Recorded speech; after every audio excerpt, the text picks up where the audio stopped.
again, and welcome to the Sports Box, where the only opinion that matters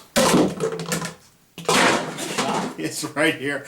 I am Mike Galetta, a.k.a. Hamilton Mike, along with my partner, Brian the Ranger Rotard. Keep an eye out. Remember, we're everywhere. And of course, if you like the show today, you like what we're doing for Wildcard Weekend here, we are on Twitter at Sportsbox Show. We're on Facebook at Sportsbox Show, and of course our YouTube channel, which you found us on here today. Definitely feel free to hit that subscribe in that top right there. Join the party. We're getting a lot of great content out for our fans, and content just like this for you. And as always, the show is sponsored again by a great guy, DJ Cruz, a.k.a. Anthony Cruz. Call him for all your party needs at 609-513-6395. Brian, how are you today? Hey, it's Wildcard Weekend. I'm fantastic. What else can you have? Well, I can tell you, I broke the news to my wife last night that this is one of the 2 weeks of the year that there's football Saturday and Sunday. She's probably loving that. I wouldn't use the word thrilled to describe her facial expression, but it is what it is. It is more like pissed, but that's okay. Yeah, not happy. Today we go NFC. We're looking at a little matchup that we find very intriguing, actually, if you look at the numbers deeper. Detroit at Seattle. Detroit come up small in their last game against Green Bay. I had them winning that game. I thought they would come up big, but the defense let them down in the second half again. You look at these teams, though, Brian. You look at quarterback for quarterback, running back for, similar numbers again. Offensively, absolutely. Yeah. Stafford and Wilson, both 4,200 yards, around 21 to 24 touchdowns. They're both not heavy run teams. Seattle for years, obviously, they relied on Marshawn Lynch. It hasn't been the case this year at all, obviously, as is no longer playing. But they're teams that have a good number one and a solid number two receiver. I mean, Seattle more the tight end, but very, very similar teams on the offensive side of the ball. They're both roughly 340 yards per game. Yep. They're passing a yard a game differently. I mean, these are two teams that, when you look at how they play their offense, they are very, very similar, and they're very reliant upon their quarterback. Whether it's Matt Stafford or Russell Wilson, but the you mentioned the Lions have kind of teetered down here a little bit. So a little bit. Last part of the season, you got to look at Stafford's injury to his finger on the throwing hand. Yeah. That's going to loom large. He's actually not touching the ball. I saw one thing, and that's kind of hard to do with that kind of grip he has. And you look at the numbers. We said look at the numbers. You want to talk Matt Stafford's had a phenomenal year, and was up for the MVP. And obviously he slowed down, like we said, because of the finger, but. He threw for 4,327 yards to Russell Wilson's 4,219. Now, Russell Wilson obviously started off slow. People were saying, well, it might not be the Russell Wilson, but, he's come back. He's come back a little bit, and they're not the old Seattle team at home, but you know what? Russell Wilson is playing well. You can't knock that. No, he's had a much better, I think, second half of the year than the first half of the year.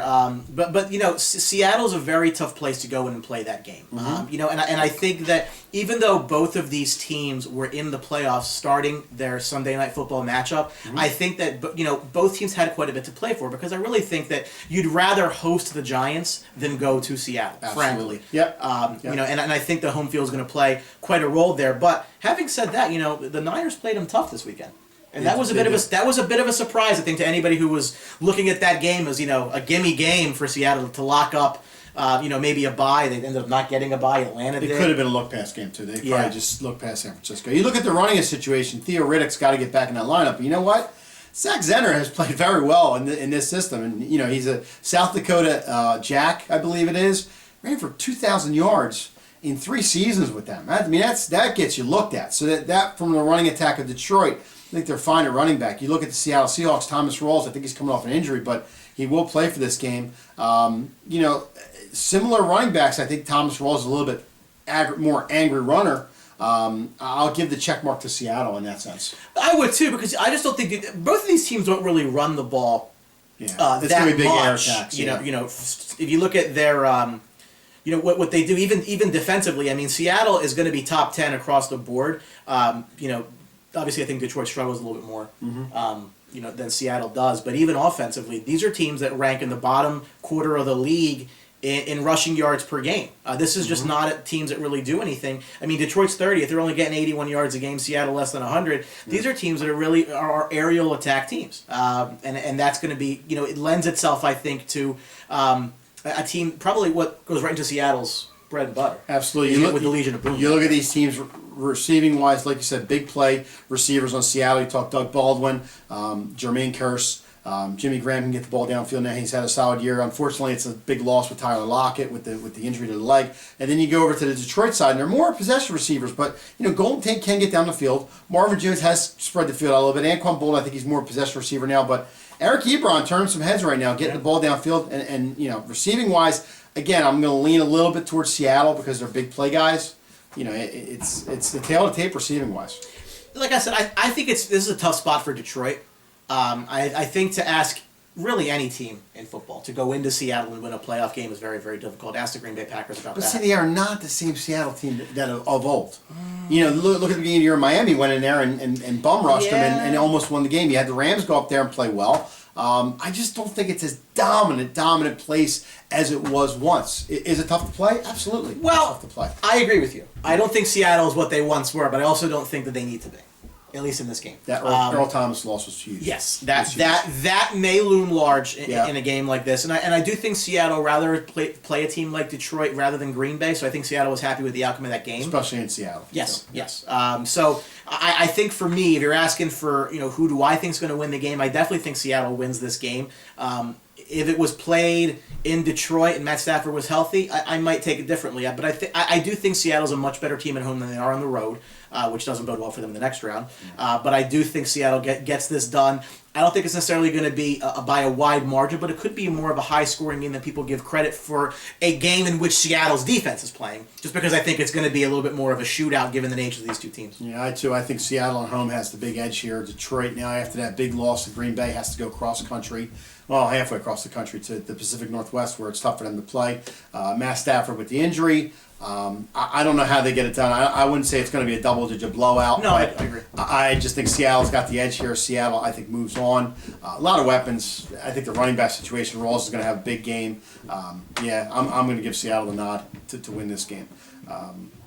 That's about it. Anything else? Yeah, no, like I said, I losing that game to Green Bay, I think, is what's unfortunately going to be the death knell. Big deflator in the season. And it's unfortunate for Lions fans who were feeling pretty good. I mean, they were on pace at one point to get that bye in the 2 seed, and everything just really fell apart after Matt Stafford got hurt. I mean, they went into Dallas in Week 16, a game that Dallas had really nothing to play for, and Dallas pounced right on them. And that's indicative. When you're losing games to teams with nothing to play for, I think it says a lot about your team structure. I mean, you look at the Redskins losing Week 17 against the Giants. What's that say about the Redskins that they couldn't beat a team with nothing to play for? Yeah.